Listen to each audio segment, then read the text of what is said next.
more on this, I'm joined by Charles Bird. He's a public policy specialist and former advisor to governments at Queen's Park and on Parliament Hill, and now he's with Earnscliffe Strategies. Charles, quite the change in tone from Donald Trump today, referring to Carney as the Prime Minister, saying they agree on many things, and even telling reporters on Air Force One just a little while ago that he loves Canada. He wanted to annex our country. What are we seeing here?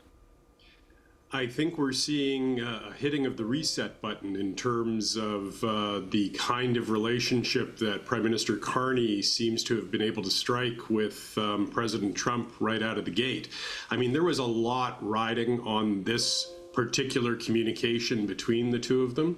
And by all accounts, it appears to have gone extremely well.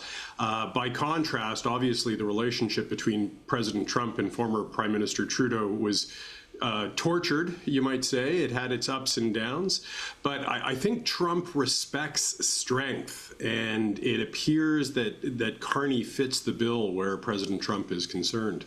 Well, perhaps I want to get your thoughts on this, not just Carney, but the response from Canadians over the last few weeks since this 51st state rhetoric began has been very strong. Do you think the unity of the Canadian people is partially responsible for this?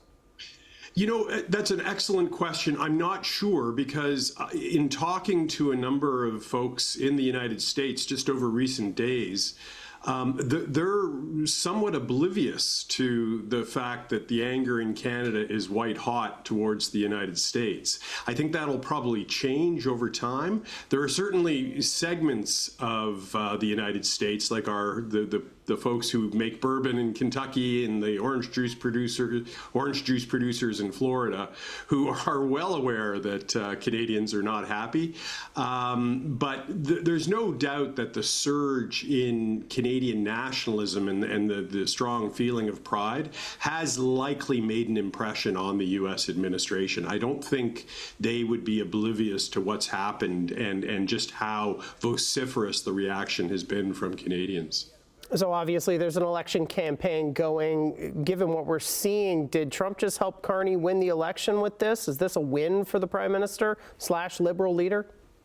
You know, Canadians have a funny way of making up their own minds when it comes to their voting and to elections, but I have to say that it certainly looks very positive for Mr. Carney and the Liberals at this point, which is remarkable when you think just 3 or 4 months ago the Conservatives had a double-digit lead.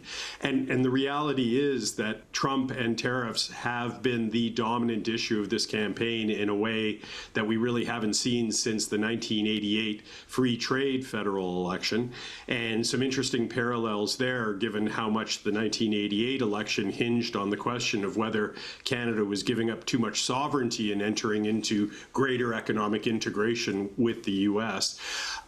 So the Liberals appear to be doing quite well. Carney has made a few mistakes. I think that happens when, you know, he's really not a politician and he's having to learn as he goes, and this is quite the stage to be learning on. But when he is in Prime Minister mode, boy, does he look good. And by contrast, the Conservative campaign seems to be waging a near perfect campaign for 2024. Which is to say they haven't caught up to the reality that we find ourselves in 2025. Mr. Poilievre has yet to find the appropriate tone with respect to Trump and tariffs and the whole question of the Americans. And Carney just looks increasingly confident and getting better every day. So it's going to be an interesting few weeks.